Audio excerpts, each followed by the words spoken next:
Okay, this is the shooting of Dan Magroo. A bunch of the boys were whooping it up in the Malamute saloon, and the kid that handled the music box, he was hammering out a ragtime tune.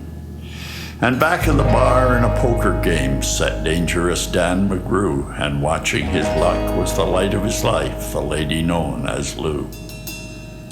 When out of the night that was 50 below and into the din and the glare, a man stumbled in who was haggard and thin, and his face was full of despair.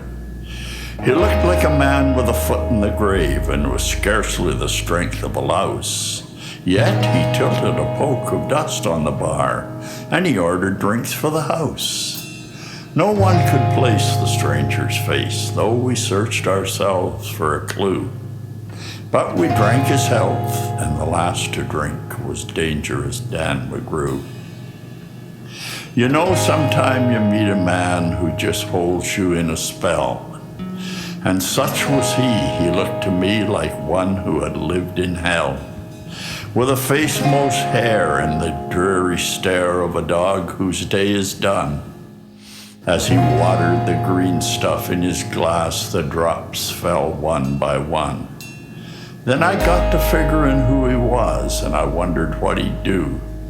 And I turned around, and there watching him was the lady known as Lou.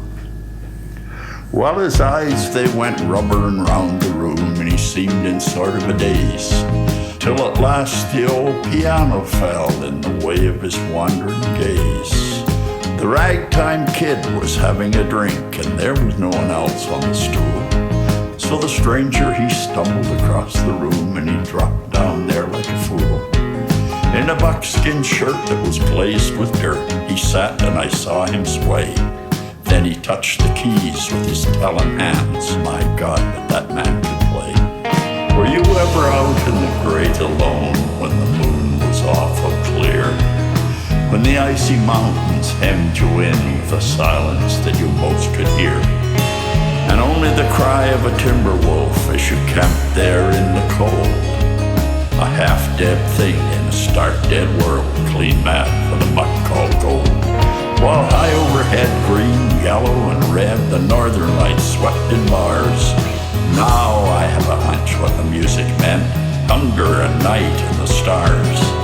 Hunger, not of the belly kind that's banished with bacon and beans, but the gnawing hunger of a lonely man for a home and all that it means. A fireside far from the cares that are, four walls and a roof above, and a home that's dearer than all the world when it's crowned with a woman's love. And a love that's dearer than all the world, as true as the heavens are true. Oh, how ghastly she looks through her rouge, the lady known as Lou. Then the music suddenly grew so soft that you scarce could hear, and you felt your life had been looted clean of all that it once held dear. That someone had stole the woman you loved, and her love was a devil's lie.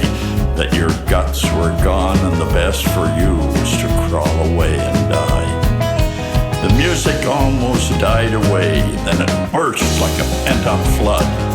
It seemed to say, repay, repay, and my eyes were blind with blood as the thought came back of an ancient wrong, and it stung like a frozen lash.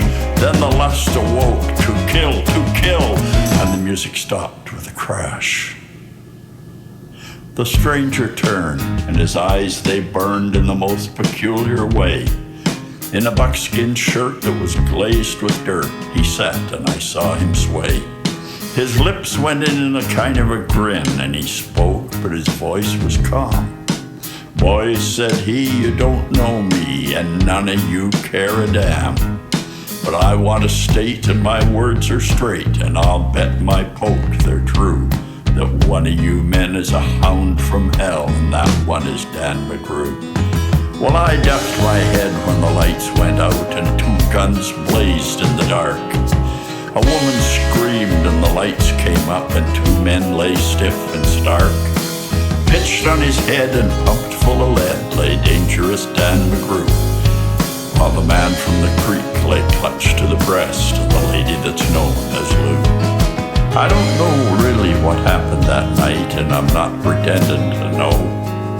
They say that stranger, he was crazed with hooch, and I'm not denying it so. I'm not as wise as those lawyer guys, but strictly between us two, the woman that kissed him and pinched his poke was the lady known as Lou.